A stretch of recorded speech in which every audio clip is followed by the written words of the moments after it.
பல குற்றச்சாட்டுகள் முன்வச்சிருக்கீங்க. எல்லாம் பொய் குற்றச்சாட்டு, போலி குற்றச்சாட்டு. அனுரோட வாயை போல எல்லாமே பொய்.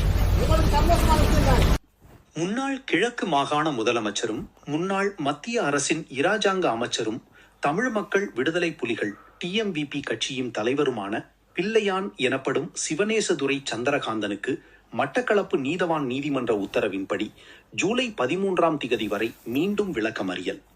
மட்டக்களப்பு நீதவான் நீதிமன்றத்தில் வழக்கு விசாரணைக்கு எடுத்துக் கொள்ளப்பட்ட போது 2008 கிழக்கு மாகாணத்தின் பல்வேறு பகுதிகளில் T56 ரக துப்பாக்கிகளால் நடைபெற்ற 5 கொலைகள் தொடர்பான தொடர் விசாரணைகளில் பிள்ளையான் 3ஆம் பிரதிவாதியாக பெயரிடப்பட்டுள்ளார். முந்தைய விசாரணையின் போது கொலை வழக்கில் 3வது சந்தேக நபராக பெயரிடப்பட்டுள்ள பிள்ளையானை நீதிமன்றத்தில் ஆஜர்படுத்துமாறு வெளிக்கடை சிறைச்சாலை கண்காணிப்பாளருக்கு மட்டக்களப்பு நீதவான் உத்தரவிட்டிருந்தார். அதன்படி கடந்த 30 நீதிமன்றத்தில் ஆஜர்படுத்தப்பட்டிருந்த நேரத்தில் நீதிமன்ற வளாகத்திலும் அதை சுற்றியுள்ள பகுதிகளிலும் பாதுகாப்பு பலப்படுத்தப்பட்டிருந்தது குறிப்பிடத்தக்கது.